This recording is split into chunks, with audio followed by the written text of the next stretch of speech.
are one pathetic loser. No offense. No, none taken. That is right, none taken. I am the Movie Moron. This is the Movie Moron podcast. I'm your host, Easton Moore. With us, as always, is our all-time guest, Tristan. What my up? wife.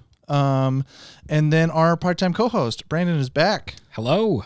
I just realized that I'm switching too, so this will be rough, but we'll have fun.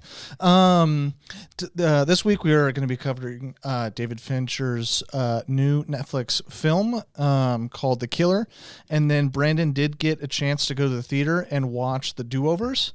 The Holdovers. The Holdovers. Yes. I keep on saying The Do-Overs. No, you're good. I think that's a Netflix movie by the Addams. Yeah. The Holdovers, a new movie that just came out, I think.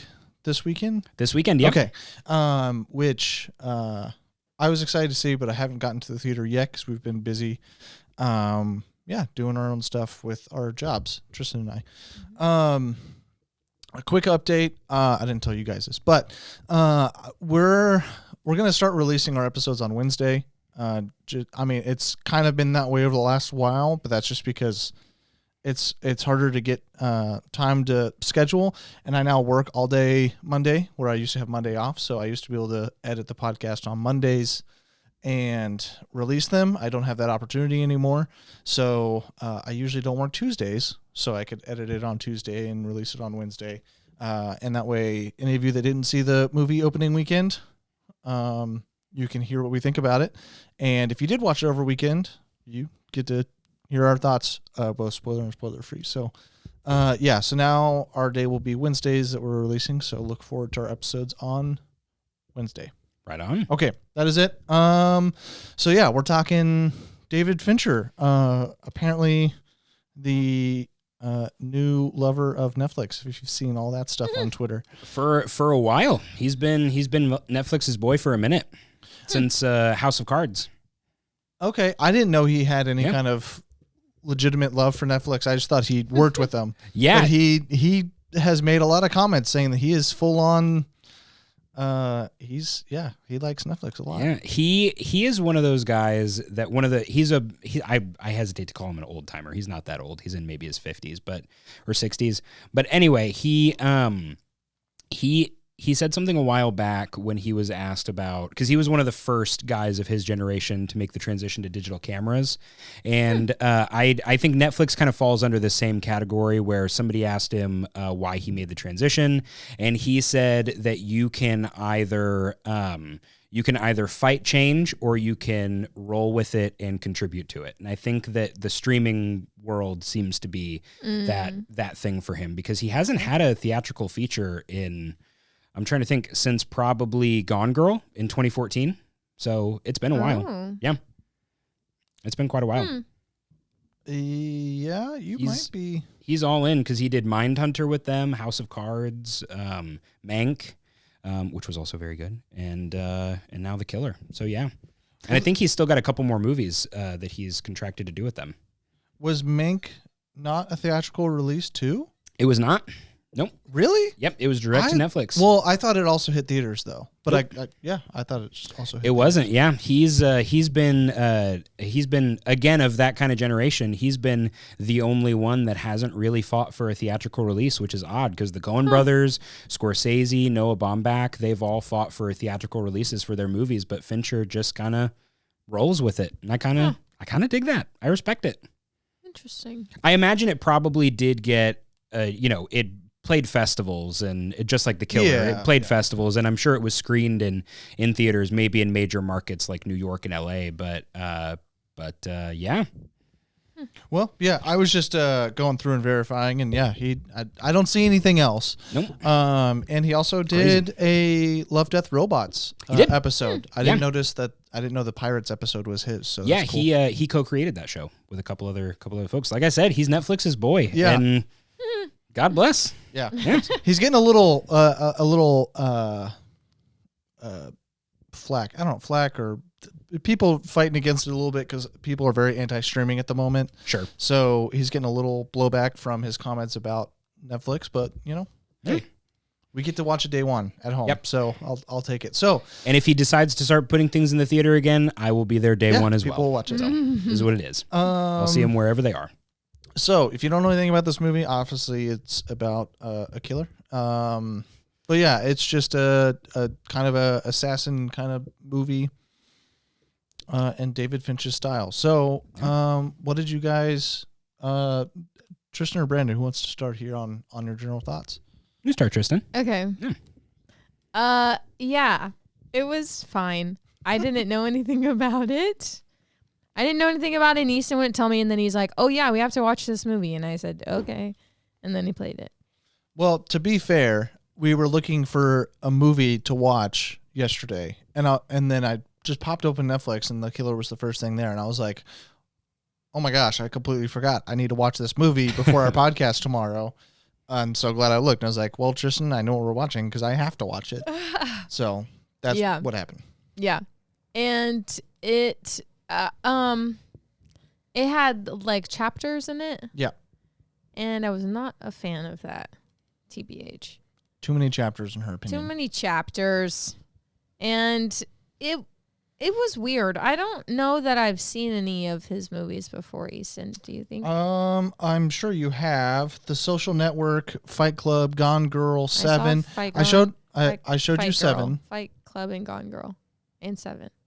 Okay. Social Network, Zodiac, Curious Case of Benjamin Button. Oh, okay. Well, I didn't see that movie. I don't think you watched The Girl with the Dragon Tattoo, No. and you did not watch Mank.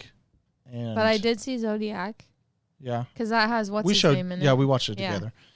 Jake Gyllenhaal. Mm-hmm. And is it Robert Downey Jr.? Yep, Robert Downey Jr. and Mark Ruffalo. Yes, that was it. Yeah. And I don't think you've seen well. Alien 3, No. but okay. That's okay. David Fincher would rather you not. But you've seen a good chunk of his stuff. You just didn't know it was. Yeah. You just didn't know it was. Well, yeah, him. you said whatever his name is in his style.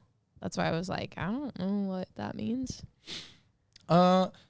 Yeah, I don't know either. For some reason, going into this movie, I was thinking that David Fincher did Dune, the original Dune. No, that's David. That's David Lynch. Yes, Yeah. yeah. Oh. So the Very, very different voice. very different Yeah. style. Yeah. Sure. So that's what I was thinking going Yeah. into the movie, and then afterwards, I realized that I had the wrong Gotcha. guy, and thankfully so, because I'm not a huge fan of the original Dune movie. Gotcha. So, but carry on, Tristan, with your thoughts. Yeah, all of my thoughts were that it was fine. I don't really have anything else to say. Okay. Right on. Okay. Yeah. Well, what did you think, Brandon? General thoughts.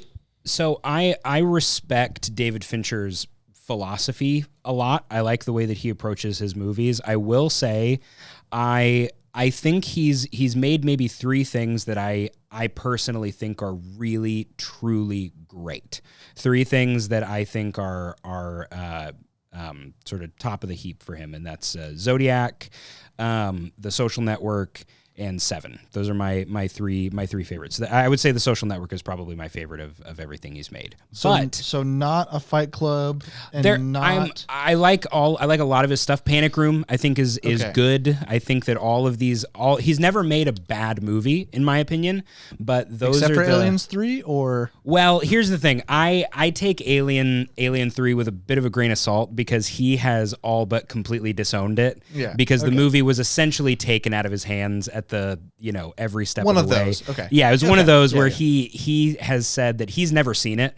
The movie was taken out of his hands in the editing room, and he said that he's never seen it beginning to end. Okay. So as far as I'm concerned, that's interesting. I honestly don't hate Alien 3. I really don't. I know a just lot don't of see it people as do. his.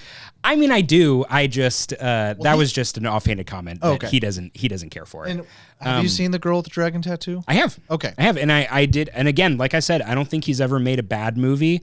I just am not. I know there are people that are really taken by him. Yeah. And that love what he does. And I enjoy what he does. I just don't.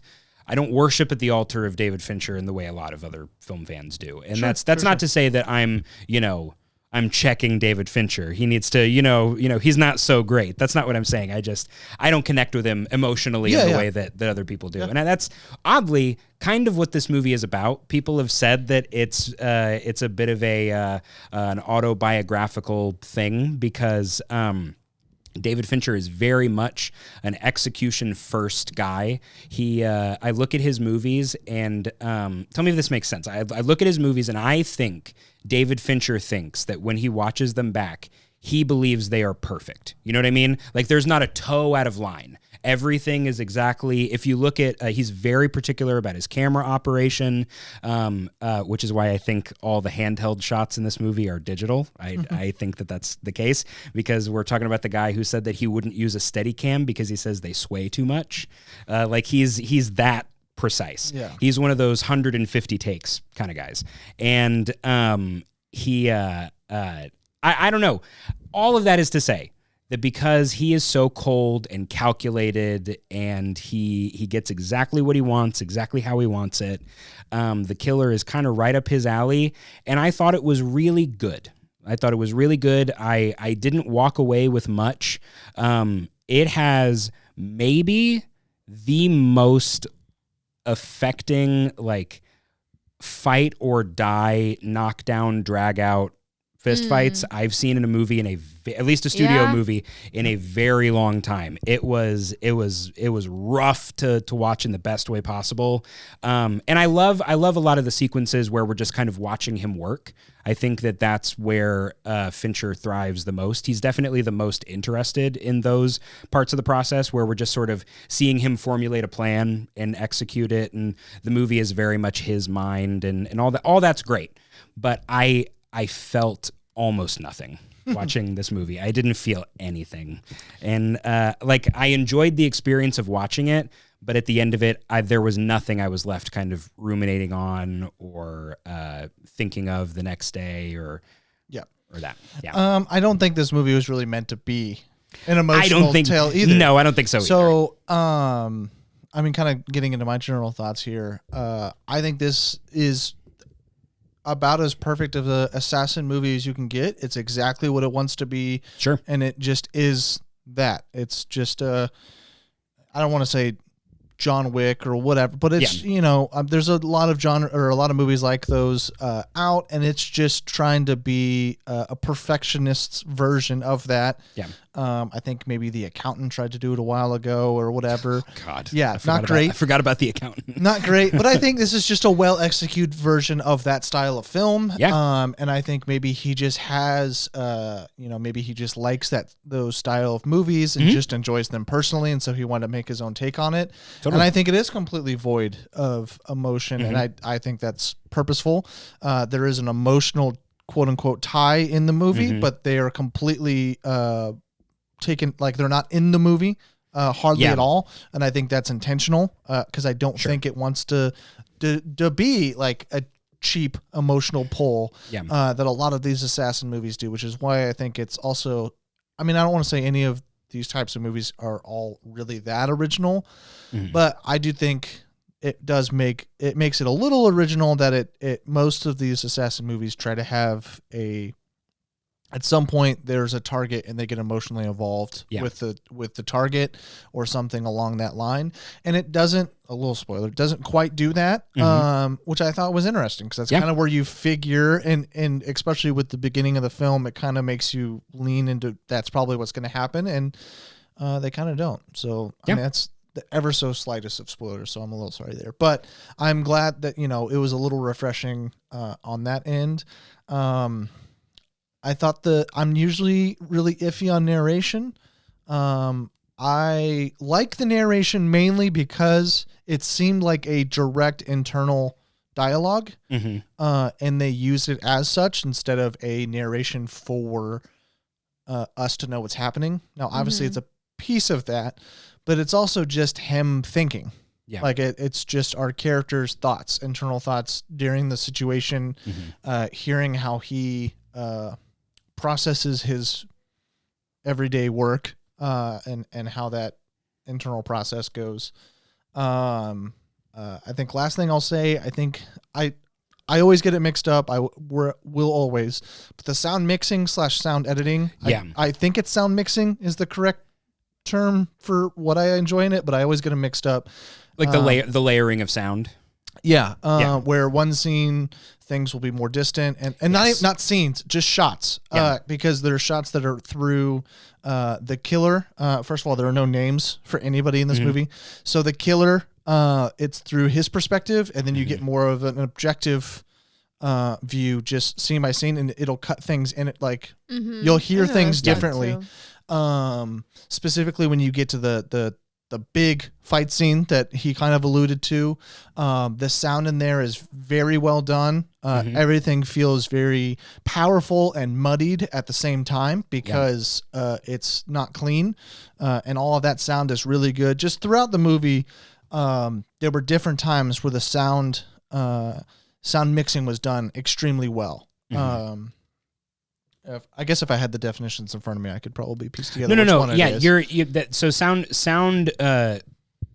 mixing is more or less what you're talking about, and then sound design is What it sounds sort of like. sound design is kind of creating fully sounds in for the film. But I did notice what you're talking about, and I think one of my favorite examples of sound mixing in the movie is any time he was in that little French overlook when he was I was watching the thinking that apartment. When he was when he's down on the street, you're hearing absolutely everything, but almost nothing. You know what I mean? It's kind of like when you're sitting outside in the real world, you're just kind of everything kind of becomes white noise, but not in a numbing way. Like in his case, it felt very. It's the most warmth I felt probably in the whole movie. But it was the sound in the movie just top to bottom incredible. That was one of the notes I had made. Yeah, and it's not music. The music was kind of. I loved the music. Well, I don't mean like the score. Yeah. Like you love the score. I love both. I loved the Smiths cues, and I loved Trent Reznor. This is the way I described it in my note. Trent Reznor and Atticus Ross created the movie's like irregular heartbeat. You know what I mean? Like the movie, their score is just kind of thumping and awkward and weird when it needs to be, and when it's not, you're hardly noticing it at all. And that feels, again, kind of by design, you know what I mean? Like a lot of their work with David Fincher is very atmospheric. They almost it seems like they'd almost prefer you not notice it at all, and instead just kind of feel its presence. That's where I was going at, is I felt like the score was more non-existent. Like you didn't feel like there was a score throughout the film. Like it was void of outside. Like it felt like it was supposed to be void of a sound outside of what the killer was hearing. Yes. So like it didn't want it to have this score in the background that made you emotionally feel anything different in the scene. Like it was just supposed to be what you see. Yeah. And more atmospheric. And then they did have a soundtrack that was throughout the film. But that was directly tied to our main character, and you would hear what he would be hearing. Yeah. So, which I liked. I thought that was good. Well, but every single time it came on, he's like, the Smiths again, like every single time. And I'm like, okay, but that's what somebody would do. Like if they were listening to an album, you would just listen to, I mean, that's what I do. I just listen to the full album. I also of love, course it would be. I love the idea of this like cold, calculated killer needing to lower his heartbeat and picking like the most gentle, beautiful, borderline depressive, like wonderful rock music. The Smiths are great, and I loved that that even that choice.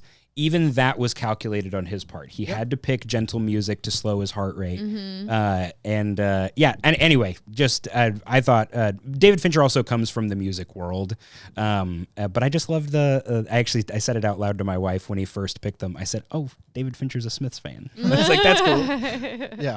Well, I am a big, I don't want to say like a ginormous Smiths fans, but I do listen to Smiths. I like the Smiths. And it was just that that was pretty much, I think, the only band. I think they're that the was only used? band in the I think movie. so, Yeah. Yes. yeah. And so that's what it was. Like I heard the first time and I was like, hey, that's the Smith. That's really cool. And the second time it just kept on being like, Yeah. they just keep drawing back to the Smiths. Yeah. And it wasn't the same song as far as I could remember. No. He's got that. new. He's got that. He when he opens his iPod, which I love the Yeah, idea of him having old an school. iPod. iPod Nano. I think it was like job playlist or something. Yeah, like it was that. called Yeah. Work Playlist. Work playlist. Yeah. Yeah. That's weird.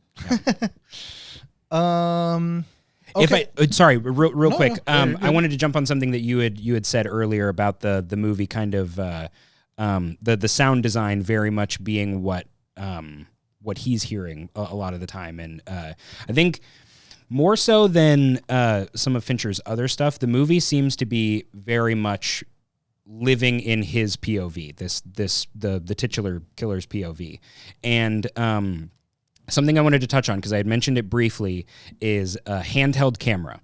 David Fincher has not done a handheld camera since one shot at the end of The Social Network. That is the last time he used a handheld camera. He does not like a handheld camera.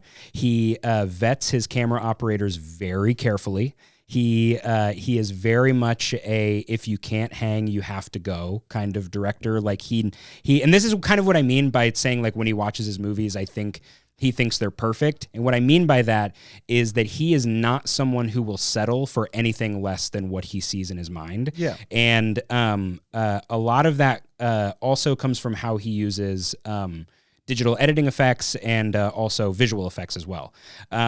I made a little note. There's one point in the movie where someone is holding something on fire in their hand, and when he lit it, I made a little note. I said David Fincher doesn't even trust practical fire, and but the reason I think the handheld shots are digitally manipulated after the fact and manipulated to look as though they're handheld is. There are various times throughout the movie I noticed where anytime it goes handheld, and this is like something you could do practically as well, but anytime the shot goes handheld, it seems to be whenever a violation of the plan happens, whenever something that he hasn't accounted for takes place. We move from these like just devastatingly smooth, perfect moving shots into sort of shaky handheld. And then there's a couple of times where as he reassesses, we go back to a smooth camera. It turns into a more rushed and panicked. Yes. shot. And I love the idea that that the whole movie takes place in his POV. The narration contributes to that. The sound design, the operation, all of it contributes to this bizarre mindset, which kind of ties into this idea that people are saying this is a movie that is a semi-autobiographical for David Fincher in how cold and calculated he's been. I don't know that that's the case, because he's also been trying to make this movie for a very long time. It's based on a French comic book that he's a big fan of, and I guess he's been trying to make it since like before Zodiac. Like he's been trying to get this made. Dang. That'd be over 20 years. Yeah. But anyway, I don't know. I saw the term self-parody, somebody said, which I feel like needs to be addressed. That's he's not parodying or satirizing himself in this movie. I think it's just material that happens to be perfectly calibrated to his voice, and that's probably why he wanted to make it in the first place. But yeah, people are making a very big deal out of online and in film circles out of the idea that he made a movie about himself, which I don't think is true. But And he could also just, I mean, you write things and make things off of personal experiences and how you personally feel, and it could just be I am taking personalities and traits of myself and putting them in my character that and that be the end of it. Yeah. It doesn't have to be anything crazy. well, he's also been making movies about cold geniuses for a lot of his life. Yeah. Seven, arguably. The Social Network. The Social Network, Zodiac. Zodiac. He's drawn the girl with the dragon tattoo. He is very much drawn to stories about broken geniuses, and I think that this is just.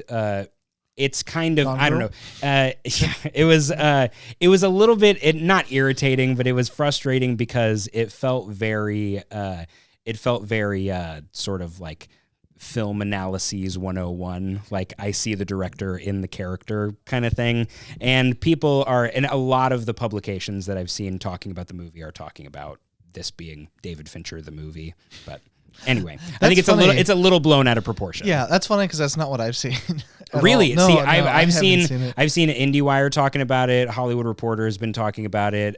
Everybody, not everybody, but a lot of people on Letterboxd and YouTube and stuff like that. That's funny. The Twitter/X stuff that I've been seeing about it is mainly just people saying that it's not like one of their favorite David Fincher movies at all, but like they really like it and it's kind of in the middle tier, but they're like, this is really dope. I'm so glad, or I'm so mad it didn't hit theaters because I think this would have been a great theater movie. Would have liked to see it. And then there's a lot of people saying, also, I can't wait, or I am praying for like a 4K version of this movie so it can be uncompressed by Netflix and stuff like that. Yes. So that was another thing I was going to mention is that there are definitely images in this movie that are very washed, very certainly David Fincher would not be happy that that's how we were seeing it for the first time, I don't think.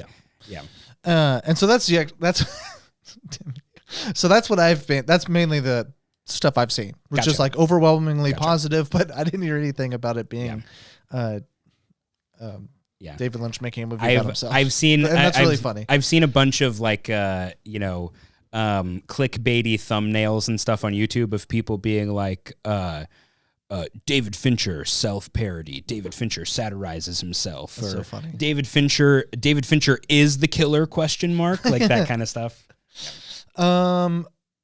Yeah. Well, do we have anything else spoiler free? There are a few things spoiler wise I want to talk about. I don't think our spoiler part would be an hour long or anything, but I do have a couple things. Do you guys have anything non-spoil that we kind of want to say before we recommend? I don't think so. No. Okay.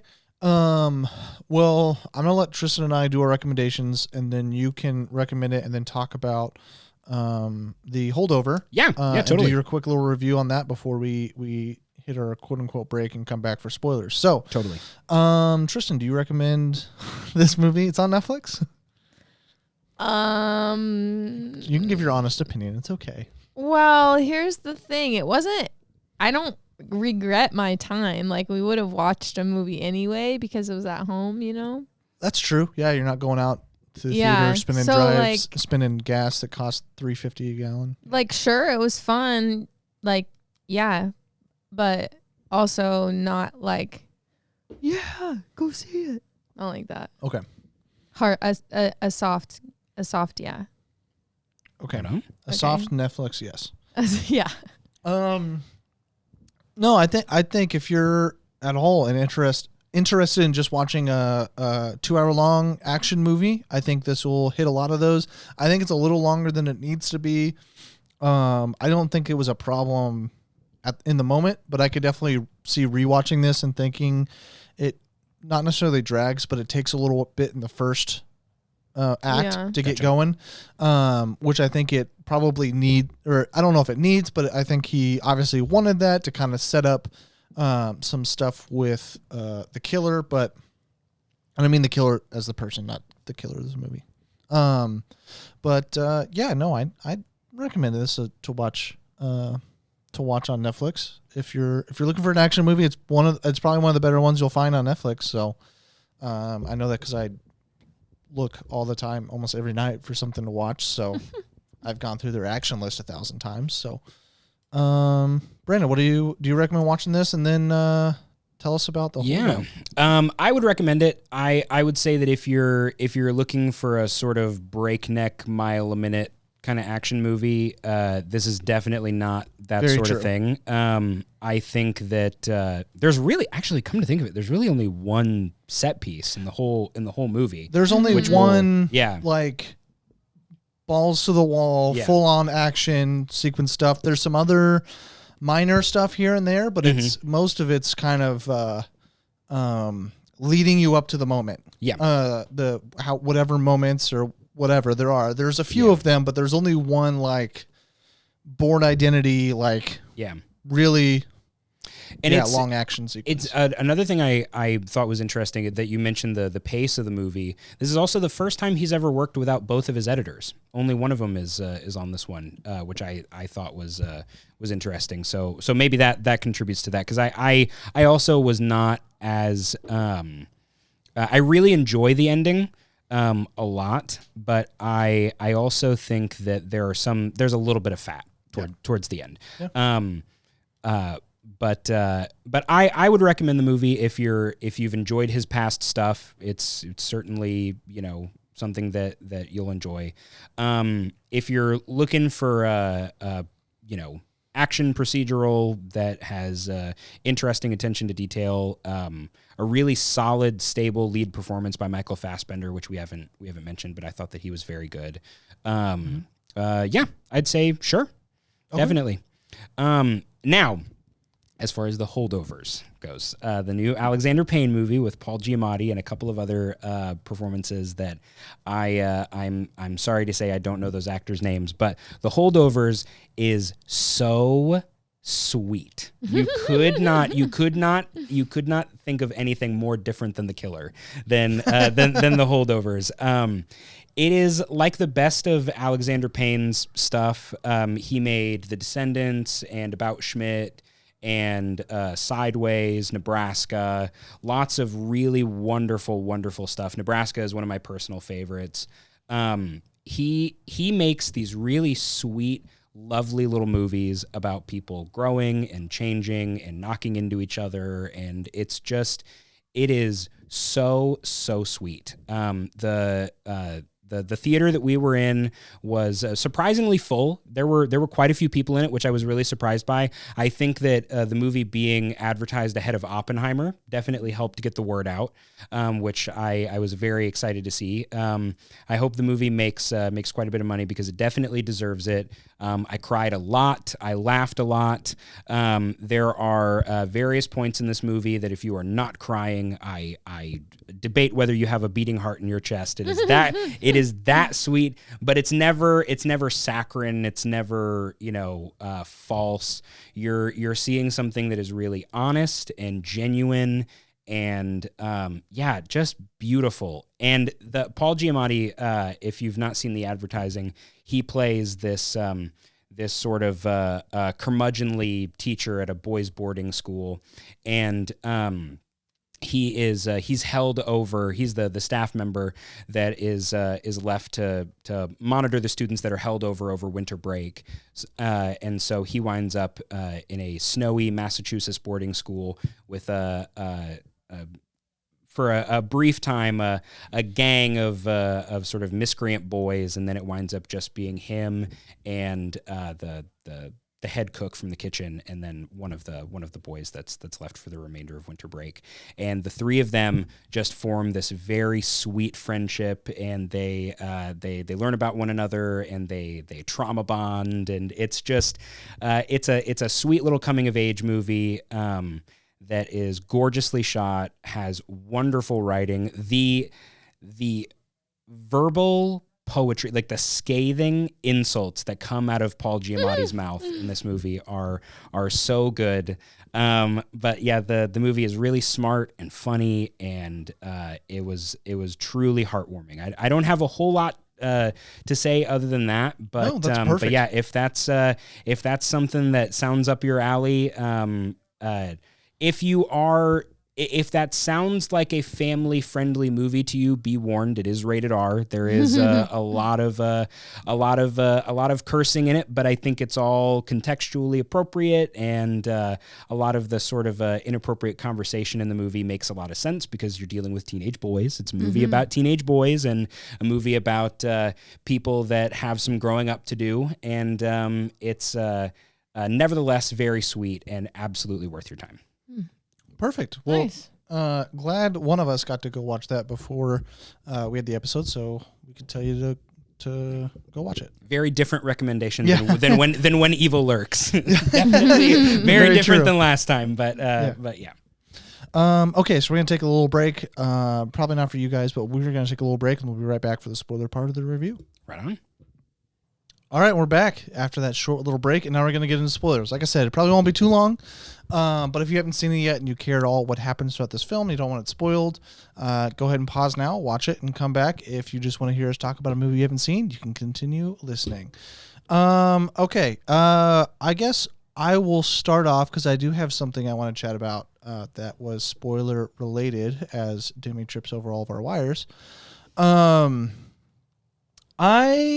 I think my biggest problem with the movie, although I'm preface I overall do enjoy the movie, is it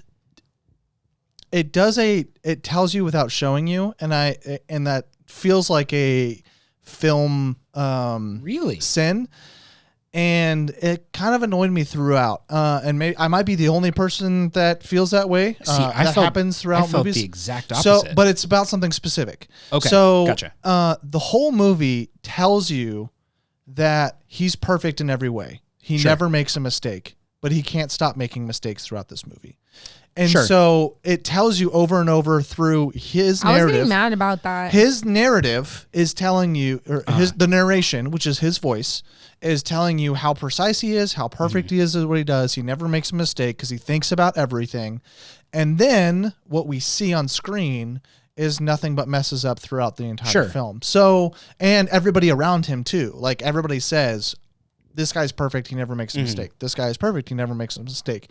And then, I mean, there are what 3 major mistakes that he makes, and 2 of them almost get him killed. One of them almost gets him caught. One of them almost gets him killed and messes up the mark, and then the last one almost gets him killed because he almost gets beat to death. I guess I thought of the mistakes that we're seeing him make throughout the movie. I thought of those as sort of punctuation on the fact that he keeps violating his own rules. Like the idea that he has deviated from he's making it personal. He is not doing it for the money. And I thought that my interpretation anyway was that the reason we're seeing him make all these mistakes is because he has deviated from his very distinct rules, and that's why that's why we're kind of getting ironic narration, like when he says what's a great example is forbid empathy. He says forbid empathy a few times as he is actively struggling to not empathize with the woman in the office before he makes the decision that he makes in her house. And but I don't know. I always thought of those as just sort of being the product of him. I don't know, not necessarily growing or changing, because he doesn't grow or change throughout the movie, really. But I think just him breaking his own rules. Yeah. That's why I chalked the mistakes up. Yeah, so that's just the biggest glaring issue for me is that it was constantly telling you that he is this perfect assassin, and you just have to take the word of everybody in the movie that he is that. And I don't know if they should have done something at the beginning of the film showing him perfectly do those marks, and then we get the mess up and see what that difference was, because we also don't know what changed from this mark to his other 25 marks before that made him somehow have the emotion that he didn't have before, even though there's nothing really in the mark itself that has any kind of emotion. Do you mean the initial assassination? You mean? I thought that was just a mistake. That's what I thought that was kind of the surprise, the irony of we've spent all of this time watching how perfect his process is, and then the surprise to the audience is him making a mistake, doing the thing that we have been assuming this whole time that he wouldn't do. Does that make sense? Yeah, it was just so much affirmation that he doesn't make mistakes, and then it's the first scene we get, which I guess is a long scene. I'm not saying it's like it's not like in the first 20 seconds you see him make a mistake, but in the first scene that's showing us we don't have any proof that he is perfect at what he does. It's telling us that it's perfect instead of showing us that he's perfect and then showing him have the mistake. And that's what I meant by that. That's what a lot of people consider like a cinematic sin of telling people that this is the way that it is instead of showing it. And it's not like and I don't think it's a sin or whatever, because I don't like any rules. Do whatever you want.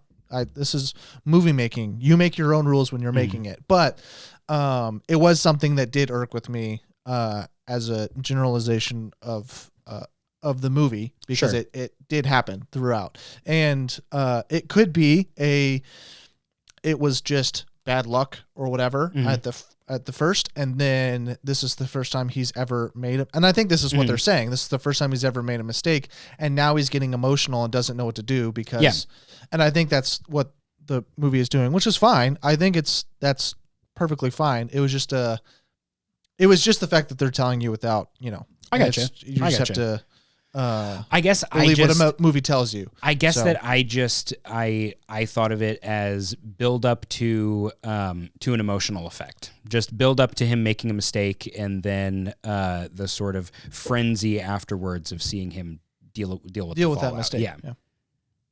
But any thoughts there, Tristan? About what you just said? Sure, or something else. Yeah. I liked the fight scene. Okay, jump to the fight let's scene. talk about the fight scene. Okay, what did you like about it, Tristan? What did I like about it? Because you didn't know if he was going to get out of it or not. Yeah. I thought for a while, I'm like, that guy's big. He's very big, and you're a skinny man. Yeah, and what I was talking about with the sound design, they really made it feel like he was a powerful guy with the sound design. So, or mixing, whatever you want to call it. So, yeah, no, it was a prolonged scene too. It felt like it was 20 minutes, but it was probably 5 to 6 minutes on the screen, which is a long time for a fight scene. I don't think it was even that long. Really? I want to say it was shorter. Yeah, it's just it felt sloppy and ugly in a really effective way. There's a gag with a table that made me cringe into oblivion in the most complimentary way. Yeah. But yeah, there's it was interesting when throughout the movie, when he kind of on a couple of occasions when he brushes shoulders with people that also operate, as they call it in the movie. And you see that there is no sort of formula for how it's done until he kind of meets his match with Tilda Swinton in probably my favorite scene in the movie. I think that the two of them sharing the whiskey was with the allegory with the bear was just amazing. But I also think that there's an interesting thing that he does visually in that scene that we kind of have the polar opposite effect in the fight scene, where in the fight he is thrown off because he almost, I interpret it as him expecting a bit more, not class isn't the word, but a bit more precision from the guy that he's fighting. And that's why he takes his time. He's not expecting this sort of lumbering oaf to be able to sneak up on him. And some of that is, his emotions getting the better of him. And then in the Tilda Swinton scene, I think that he is surprised by how alike they are and how he can't quite read her until he does ultimately. And I think that that's why he refuses the drink for as long as he does. But I thought that jumping back to the fight, there is something about really, for lack of a better word, really vicious choreography that just connects with me. I love a good high wire, clearly choreographed fight. I think in the right context works really well. But there is something about seeing two guys that are just desperate to not die in a fight that really emotionally connects. The amount of glass and like furniture and shit that they knock into, it really works. And it's almost like, I wonder if this makes sense. It's scary to watch. Like the idea of being in that situation is just so scary to see unfold. You know what I mean? And it's two killers. Yes. Going at it in a, like, they know if they lose, they die. Yeah. And so you're getting like, they're both smart and they know what they're doing, and they're both strong and they know what they're doing. But you're also getting just an insane pump of adrenaline as well. Like, they are an adrenaline filled fight where it's all about reaction. You're there's less thought on what's happening. It's just full on And go I survive. noticed that there weren't any like stupid mistakes that they made in that fight. Like it was clear that they were both really good at what they did. And the only reason, the big guy missed a punch was because the killer was like half a second before. He just thought of that to move a half a second before it happened. It wasn't like silly, a swing and a miss, Lots of like moment to moment decision making. Yeah. And like a clear vision of that or shot. Yeah. Of it. And it was also had a lot of Michael, the killer, Michael Fassbender, using more things around him because he realizes that he is outmatched physically. So he has to find something on the outside. Whereas somebody who has 80 pounds of muscle on you isn't going to try to use things on the outside because he knows that his brute force is more than enough to get the job done. And so, I mean, they played with that too, and it worked. I mean, you could tell how much a hit and a kick and whatever did to Michael Fassbender, and you could tell what little throwing things at him did. Although it slowed him down, it didn't do a whole lot of damage until really kind of luck was what went down to. And sometimes I think they did that on purpose because sometimes that's what it is. It's just you got two smart people and they're doing their own thing, and maybe whoever gets lucky. Gotta give. Just whoever gets lucky, or if you watch a lot of MMA, I mean, it's just if you have two people that are truly on the same level, it's just who gets the lucky thing that just barely slips in there and does enough damage where it, So I thought it was, it's a really great scene. Yeah. I always trust, I'm changing the subject. No, I it's always trust the main person that we're watching to be good for some reason. Yeah. And so when, and that's, which like, it's not I know he's unjustifiable. an assassin. Like, it's not unjustifiable because most movies are going to have the protagonist be either a character that's bad but it turns redeemable in the end, or it's just a good character because most movies are going to want to put you in the seat that you're rooting for the character that the movie is about. So that's a normal it's a normal way to think about it. And I go into that with most movies too. Like that's my idea is that the main character is going to be good, but then you never but anyways, carry on. Yeah. And just that when I don't remember what scene it was. Do you remember? Oh, I do. It was a scene where he finds that taxi driver. And takes the taxi driver over under a bridge and just shoots the taxi driver for no other reason other than he saw his face, I guess. Sure. And I mean, loose end. He can't leave a loose end. Yeah. Yeah. And Tristan at that moment was just like, I was done with him. He's like, okay, I don't care about this person anymore. And like, I was like, he's a bad guy. The taxi driver doesn't even do anything. He's just trying to make a living for his family. Yeah. And like, I fall victim to this too. Like that's my biggest, like I'm famously an X-hater, and that's why is because of things like that. If I can't root the movie X? Yeah. Oh, you haven't heard my rants on the we'll talk about the movie X later. Yeah. I'm pretty sure we've already talked about it, but like maybe once I tell you why, you might rekindle and be like, oh, yeah, that makes sense. But anyway, or I remember that. But like that's a pretty normal response. Yeah. And anyway, yeah. Did you have something else? Just that I was anti-killer after that moment.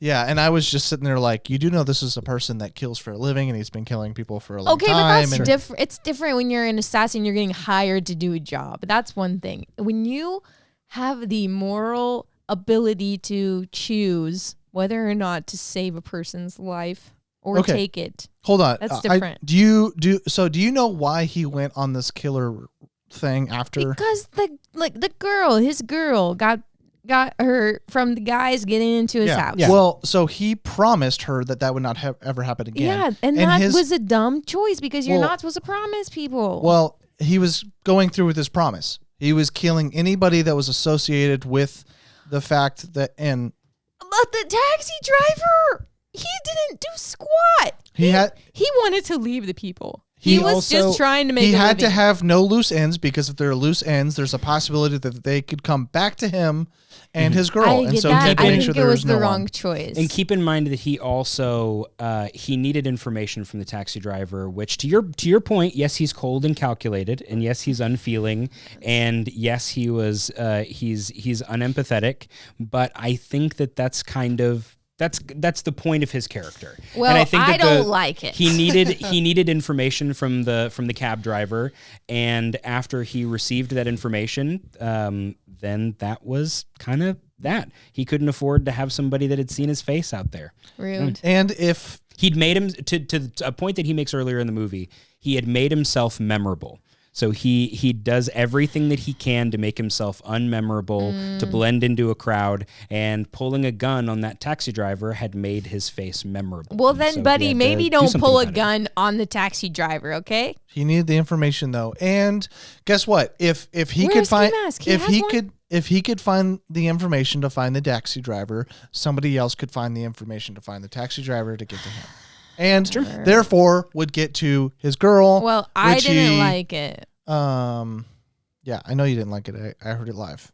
I also think that the movie makes no moral qualms about the fact that what he's doing is wrong. But I also think that the movie is views the morality or immorality of it as kind of inconsequential. I think the movie doesn't really care about and it makes that statement Right at in the the beginning, in the end as well, Okay. which is that Michael Fassbender found himself, and this is why him taking the drink at the table is so significant. He found himself being lulled into a lack of security by someone that is smart as him or smarter. And so that moment is just kind of proof positive to him and to us as the audience as to why he has to operate the way that he does, because she was lulling him into a place where his guard would drop, and then her intention was to stab and kill him. That was the point. That's why she shared the drink with him. That's why she didn't make an effort to take him out in the restaurant, because she knew that she had time to lull him into a sense of safety. And yeah, it's just kind of, it's the world that he operates in. It's the way that he has to operate. And it's, and to your point, yes, it is immoral. Yes, it is wrong. But, it's the world of the film, unfortunately, and the world of David Fincher, because this is about David Fincher. And I also think it's a movie showcasing how you find ways to justify your actions. And for him, it was very early on. It kind of tells you why he does what he does and how he has no empathy, because he thinks of everything on a grander scale, and that everything that he does not change anything on a grander scale, and has more of a I almost said narcissistic. That's not the right word. I think he's a narcissist. Well, yes, but I meant yeah. that's not the word I was looking for. Closer to like nihilism and Oh, sure. Our lives don't matter. The life I'm taking doesn't matter. I'm not doing anything on the grand scheme of thing. So it's really funny that this is not funny, but poetic that almost. No, we're not quite 30 years later. A little over 20 years later, the guy that made Fight Club, the ultimate exercise in nihilism, is just still at it. Still at it. Yeah, he sure is. But yeah, I always like those pieces where people try to add pieces of personal philosophy and moral gray and justifying them to themselves, and we can see that as an audience, how they are processing that and why they're processing that and why they're doing that. So I also think that, to your point, it's arguable that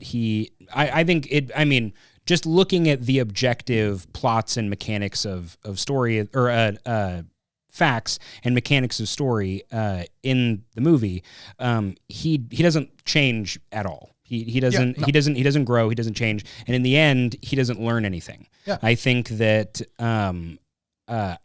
us being left with that sort of slight twitch at the end, the little flutter in his eye, I think is the most growth and the most significance that we get. And honestly, I would argue that that probably means that he's not going to be around a whole lot longer, because I think that the way I interpreted that is that the whole ordeal had taken such a toll on him that his sense of his own security was gone. So I guess in that sense he did change, but I think that at his core he has not learned anything, and I think that he's going to go on and he's going to take more jobs, he's going to kill more people until he is taken out himself. But I also think that something to keep in mind is David Fincher's philosophies himself. David Fincher, I would argue, is a bit of a nihilist. I think that that's why his films are more execution and mechanic and technical perfection than they are necessarily emotionally involving. Not to say that he's not making movies for an emotional effect. I just think that he doesn't care much about. Tell me if this makes sense. He doesn't care about the person watching it. Does that make sense? Like he views his films as sort of creative exercise. He obviously cares about the people he works with, and he has family and friends and all that sort of stuff. I'm not implying he's a terrible person, but I honestly think that he is similar to the killer in the film. He is about executing to accomplish his own means ultimately, and I think of this story, a brief story. I'll keep it brief. But Matt Damon told a story about when he went to go visit Ben Affleck on the set of Gone Girl, and I've also seen, you can find this all over online. There's plenty of footage of David Fincher asking that tables be moved a matter of inches so that they fit perfectly in the frame and all that sort of stuff. So he is a true perfectionist, but there is this no more perfect example is when Matt Damon came to visit Ben Affleck on the set of Gone Girl. And if you've seen Gone Girl, there's a scene in a bookstore, and it's this little trucking shot where we move left to right, and Rosamund Pike and Ben Affleck are walking across the store, and then they stop at a bookshelf. It's a really simple shot, but there's a smattering of extras in the shot. And there's an extra that's supposed to cross camera right at the very top of the shot. And Matt Damon was sitting next to David Fincher, and the extra crossed frame, and Fincher just sat back. He always watches on this really big monitor, and he sat back in his chair, and he looked at Matt Damon, and he goes, "Who walks like that?" He goes, "Who walks like that?" And then he leans forward, and Damon said that he knew from like that moment, just based on his reaction, the take was dead. They let it play out, they let it finish, but the take was dead. He was never going to use it because he just sat there and he just kept going, "Who the fuck walks like that? Who walks like that? It makes no sense. It makes no sense. Walk like a human being. It makes no sense at all." And then they stop. They call cut. And he leans forward and he looks at Matt Damon and he goes, "I mean, are you with me? It makes no sense." He goes, "Who walks like this?" And then on the monitor, he sees they had to reset Rosamund Pike's makeup because there's a kiss at the end of the shot. And they had to reset her makeup. And the makeup artist walks onto frame and he goes, "That's how you walk." He goes, "That's how you're supposed to walk. I mean, this is ridiculous." And then he grabbed the first AD and he goes, "Can we swap out the extra that crosses frame at the start?" He goes, I want somebody else in there." And I'm like, that's just the mindset of this guy. Because at that moment, he does not care one iota about hurting the feelings of that extra by telling them, "You walked weird. You're going to have to be in a different point in the frame." Doesn't care one bit. It is all about what he sees in his head. And that's honestly why I think he connects with characters like this, is because he just understands the idea of working towards your own means and then just letting it be what it is. He tends to do a really good job of making characters that have void of emotion and how those get portrayed on film, and maybe it's because he kind of has that himself. A little bit himself, yeah. Okay, well, do you guys have anything else here to talk about The Killer? Not particularly. Nope. Great end, like I said. That dinner with Tilda Swinton. So, one of my favorite endings in a while. I do. Climax, not so much the end, but the climax. Yes, that's true. Do you think that him not killing the person that hired him to make to kill the Mark. Do you think that felt consistent with his character? I think so. Okay. I think that at that moment, I think that he was hyper aware of what that would be a bridge too far. Like in terms of there would be nowhere he could go. If he killed the person at the tippy top, then he had no hope. Well, it wasn't whatsoever. the person at the tippy top. That was just the person. That was an outsider that hired him through someone else. Sure, but the point being somebody that has the means to hire someone like him. You know what I mean? Someone that has the means to contact the lawyers, to contact the assassin, to get this done. And then when it doesn't get done, he says at one point, we follow the usual procedure, that actor says. We follow the usual procedure, which is that then he gets back in touch with that lawyer, who gets back in touch with two killers who go find the previous killer to tie up that loose end. So, I mean, like, I interpreted him as obviously, you know, I don't know if there is a tippy top for this kind of operation. It's probably just a group of people. And if he is someone who has the strings to pull to get in touch with those kinds of people, then he obviously, as evidenced by the movie, has more power and influence than Michael Fassbender does. And I think at that point he was just kind of checking where he was, basically saying, even if it means I die, I'm going to make sure, if anything comes of this, I'm going to make sure that you die because of it. And I think that was probably enough. I think that he knew that was enough. And because if he kills that guy, someone else just takes his place, or somebody hires someone else to come after him, and then the cycle just never ends. Gotcha. And it's just nonstop. Okay. So I felt that it was consistent. Gotcha. I kind of felt that it was more of, he felt that he, like, the guy that hired him indirectly was just, he didn't know anything that was happening. He was just being thrown along with, like, he obviously hired somebody that he wanted to get killed, but he said it was kind of his first time doing it. Mm-hmm. I don't know his name, but whoever the guy that hired him was. Mm-hmm. But he said he didn't know, like, it was kind of his first thing. He didn't know what the procedure was, if the Mark wasn't killed, and he just kind of went along with. Well, he did say at one point, when he mentioned that the job didn't get done, he did say, we follow the procedure, the usual procedure for how this sort of thing goes. That's what he said the lawyer told him. And he said, oh, okay. Mm-hmm. I misunderstood that. Well, either way. To me, I was like, I definitely felt like it was more of I don't see you as a threat. And if you come after me, like, you already know I can easily kill you. Sure. So let's just let bygones be bygones. Sure. You didn't mean it personally. And I've already killed everybody along the way that has any who knows me in any way to be able to get to me and my girl. Fair. So there's no reason to kill you. But I just thought it was a little odd because I was expecting him to. Sure. And I think the movie knows that. Yeah. I was expecting him to, especially because of the taxi. Like, it's just, he's seen his face. And so, like, I think there was a little bit more. He instilled a little bit more fear there. Taxi driver will go to the police, which will create more loose ends. This billionaire, he's not going to the police. Yeah. He's not talking to the police. He's talking to people that are as dangerous or more dangerous than he is. You know what I mean? Like, he's going to cause a bigger problem, whereas a bigger problem for him, whereas the taxi driver would just make the mess bigger.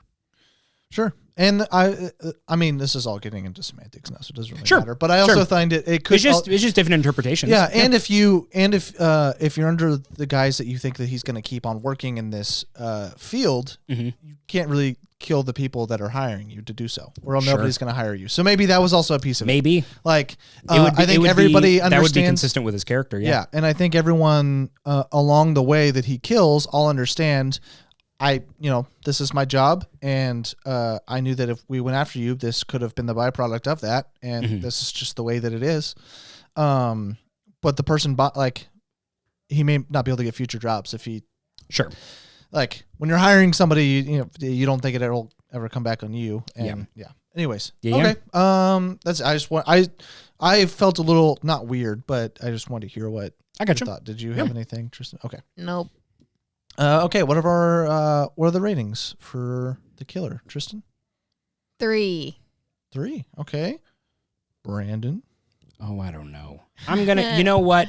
I'm gonna be a conscientious objector to ratings. I don't know. This is a like. It's yes. I enjoy the movie, and if based on our conversation you think you'll like it, then is your by all usual means. quote unquote rating either you like it or you don't, or is it like a rotten or is it not, or like you just have I can't make myself think about it in those terms. I guess I like or dislike something, and I think that the just ascribing like a numerical thing to it. I know I sound like a complete snob right now. I don't know. I'm just saying you have more of the Rotten Tomatoes. I object. You have more of the Rotten Tomatoes style of.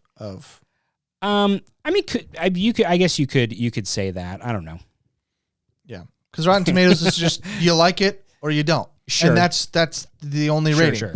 And then it just compiles everybody's likes and not likes into a percentage. And sure, like that's just 97% of people like the movie. Yeah, it's not a 90% said it was 4 stars or whatever. Sure. Crazy thing. Okay. Sure. I'm at a 4. No, I'm at a 3.5. I was really teetering back and forth between 3.5 and a 4.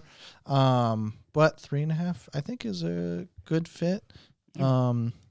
Not the best of his, but you know, I could definitely see myself throwing this on at some point in the future. Yeah. It's definitely not the kind of thing like The Social Network or Zodiac or Seven, where for me, when one of those are on, I can't think about or do anything else. Yeah. This is something that has moments that I really enjoy that I could see myself revisiting, but I would be surprised if I watch it again in its entirety. Yeah. And I think it is technically very sound. I think the coloring, the lighting, the sound, like I've said a billion times, cinematography all feel really solid and really do their job. But yeah, I think 3.5. Yep. Okay. Well, that's it for today's episode. Next week, I haven't even looked because we just got back from a book signing yesterday. So we're still kind of all over the place. But we'll have an episode for you next Wednesday on whatever we feel appropriate. I know there are stuff coming out. I know the Marvels just came out. So if you were expecting us to do that, I'm sorry. I was much more interested in the Killer than the Marvels. But to all you Marvel people out there that had fun with it, good for you. Okay. There weren't very many of you. Yeah. But yeah. Thank you guys and have a good one. Hey, moron! You talking to me? You talking to me?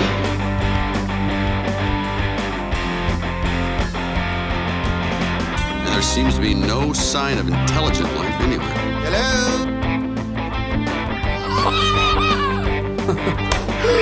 What an idiot! Well, what do you expect? I'm the movie moron.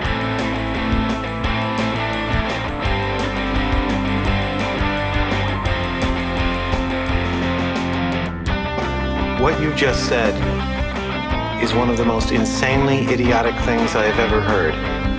Don't call me stupid. Oh, right! To call you stupid would be an insult to stupid people! I've known sheep that could outwit you. Yeah, well, you know, that's just like your opinion, man.